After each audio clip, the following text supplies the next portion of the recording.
You know, if we scrap metal, I don't want to see that, but we couldn't. Yeah. Oh well.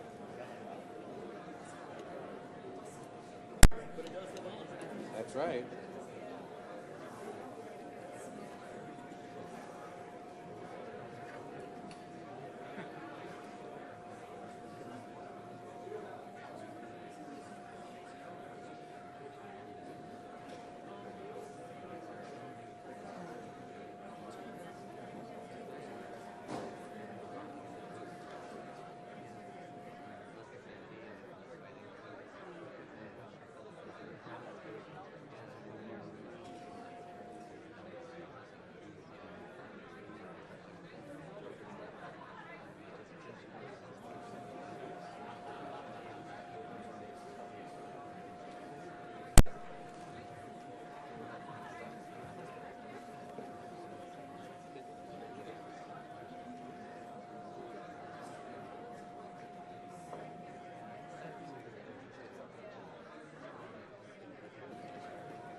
Who's going to yell at us?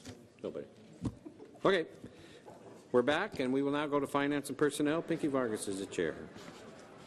Good afternoon, and we have two items in front of us today at committee, and joining me is fellow council members Michael Lilliquist and Dan Hamill.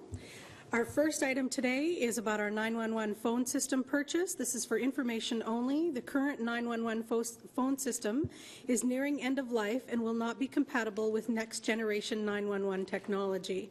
Various phone systems have been researched within the state, and the Intrado phone system was chosen. The system has been the industry standard in our state and is utilized by our neighboring counties.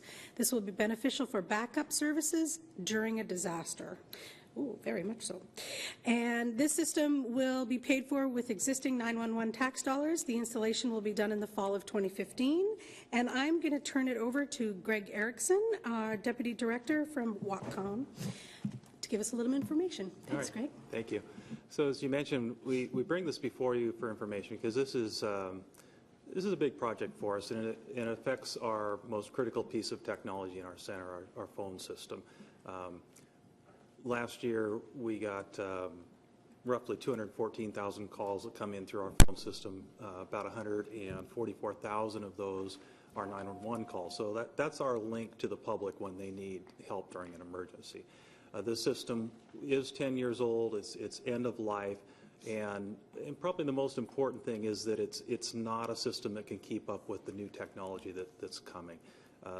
Next generation is basically the ability to text to 911, send a text message, also the ability to send pictures, video, ability for alarm companies to contact us directly through telematics. None of those features our current system is not capable of handling that. So the time is here for us to move on to a new system. We budgeted $750,000 for this project. It was approved by our Whatcom Administrative Board and is part of our 2015 budget and is in the city's 2015 budget. You've got a spec bid from CenturyLink, the vendor that we want to go with. CenturyLink has provided service on our incoming lines to our 911 centers for years. We're very familiar with them. They sell the Intrado Viper system that we're interested in. That spec bid came in at roughly $560,000.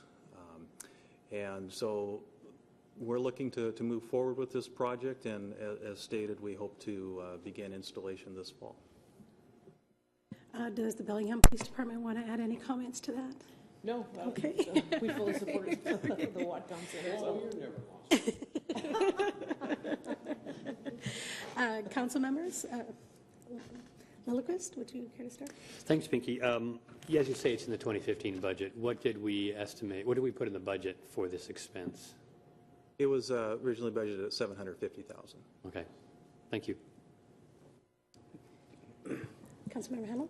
Will the system use voice over internet protocol? It's capable of receiving voice over internet calls. It'll be an IP-based phone system, yes. Thank you. Okay. Well, that was for information only. Thank you so much. It's very important that our city is safe, so we appreciate you looking into this.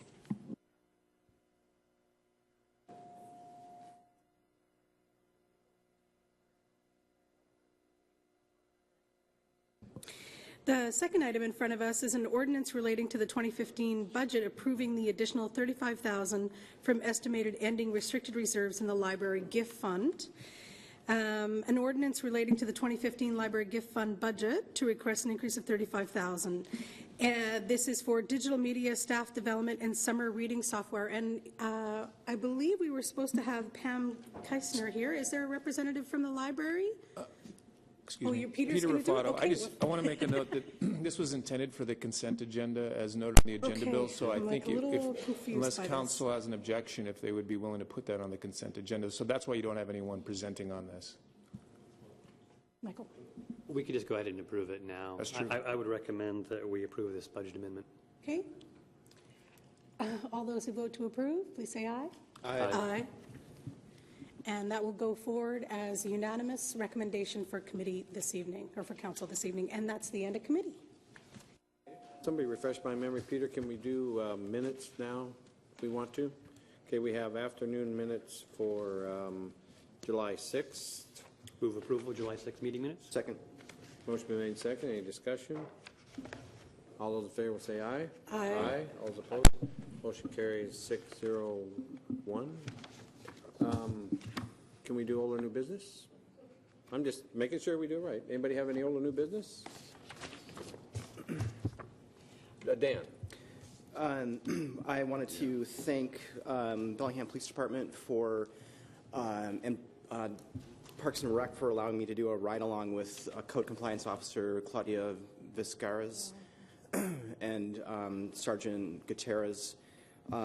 We went through several homeless camps and pulled out lots of trash. I think it was 4.5 tons of items, including probably some pretty dangerous things like needles and so forth. So I just really appreciate the work that those folks do. I also want to thank Bellingham Fire Department for allowing me to ride along on July 7th at Engine 3. In particular, Todd Legesti, Mark Chamberlain, and Jeff Hansen. Seeing those gentlemen in action was just very inspiring and just reassuring that we have excellent public safety folks. And I have one more item. I wanted to thank the 180 volunteers and 50 service providers who helped 530 people who are experiencing homelessness in our community last Friday at Project Homeless Connect at Bellingham High School. It's just an outpouring of compassion and support that I think really reflects the values of our community. So I want to make sure that those volunteers know that they are very appreciated, and those providers, I want to thank them for volunteering their professional services that day. Thank you, Dan. Pinky, then Terry.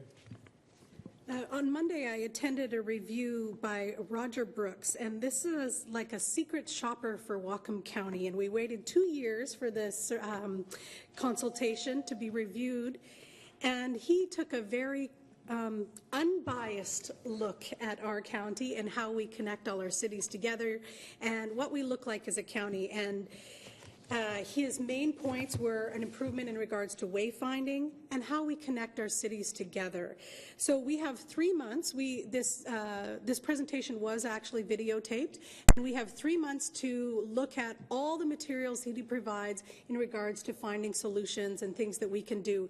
But I just want to encourage anybody who's interested in seeing what that video and that review of our county and what it looks like if you were a tourist coming to our cities was very enlightening.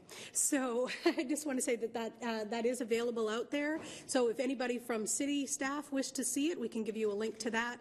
And also if there's anybody who wishes, we could probably do some public viewing of some videos if anyone's interested in that information. Terry, then Michael. Yeah, I'd like to propose to the council that we have a public hearing on the upcoming proposals for charter change to our county charter. And we have done that on a number of other ballot measures where we've had public hearings, pros and cons on them, so it can be presented and can be presented to our voters over TV10, and we can decide at that time if we want to make a stance on any of those, a recommendation or not. And I know I'd asked Peter earlier whether this was something that's acceptable, and so I'll throw this out to you right now. And I know if we're going to do this, we're going to have to schedule it, in a timely manner. And yeah. Yes, and you're correct. We've done it before. We have pro on one side, con on the other. They come up one at a time. So anybody These are have important changes to our county. So. Just a question, are you wanting to do this with the intent that the council would take a position, or just as a forum for the public council airing? will have an option, as always with those, to take a position, yes. And I foresee doing something like this as municipal court building, if we do it, to have a big enough place for... Maybe. Yeah. Okay, Michael? Stadium. Well, I just had first a question for Terry and perhaps for Peter. We have had the League of Women Voters hold forums here. Is this something that the city would do as a council hearing? This is something that the city council will do to consider if we want to take a stance on those issues. Okay. Yeah, as we've done on some other ballot mission. Like last couple of years ago, we did it on the change in our liquor laws, and we took a stance against the change, and we were right, but we were outvoted by the public. But but we stated why we thought this would be a bad deal, and why it was going to add to the cost and the work of our police departments and other things. And Okay, I understand. We'll bring that up tonight. Michael? I just wanted to follow up what Pinky was saying. I was at the Roger Brooks thing, and I want to mention two things. One is the website where the video will be is bellingham.com, I believe. It's a Whatcom tourism website, and I checked today, and it wasn't up yet, but it will be up soon. It's an excellent video, so it's at Whatcom tourism, bellingham.com. And the other thing is there were several staff members actually in attendance from the Community and Economic Development Division, and those staff members and myself will be meeting to kind of debrief on what was heard and to identify any action items that we can take either administratively or maybe come to the council. It really was an excellent presentation. Yeah, go ahead. No, go ahead. No, you... Go for it there, Mayor Linville. So that sounds like a good idea. Would you anticipate that there would be someone that presents information about the changes first, and then you have the public hearing? And if so, who would you think that would be? That would you'd have to consider, because usually with these kind of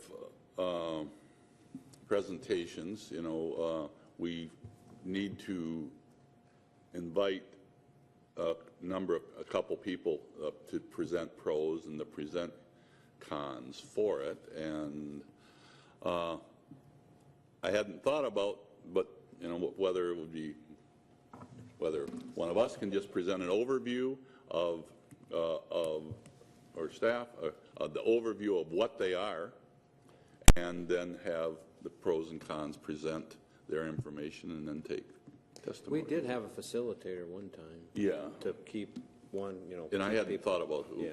I'm just wondering, because sometimes you do like a staff presentation, Right. and then you have the public comments Yes, about it. exactly, and So I'm not- everybody's talking about the same thing. Yeah, and that's something I think we would have to I mean, we don't have to decide today. Michael. Peter would do a wonderful job. Peter would do a wonderful job. Thank you. Another But I suggestion. haven't asked you yet, so. Another suggestion, Terry, and I don't know if it's a good idea or not, is these are proposals from the county. It may be a county staffer who could be objective and just present them in a simple fashion that, maybe that's an idea. And I want to retract. It is bellingham.org.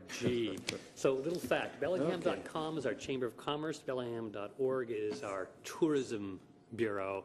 And this will be at bellingham.org. That's where the video will be. Okay, anything else? We need to move on. We will now, can I start now, Marie? Not yet. Okay, I'll just say, I know probably a lot of you went to the Faith Life open houses, the 2 open houses they had downtown. It was really neat to take tours of that, and 450 employees, and what Bob and his crew do down there is pretty exciting. So that'd be a fun place to work. So, yes.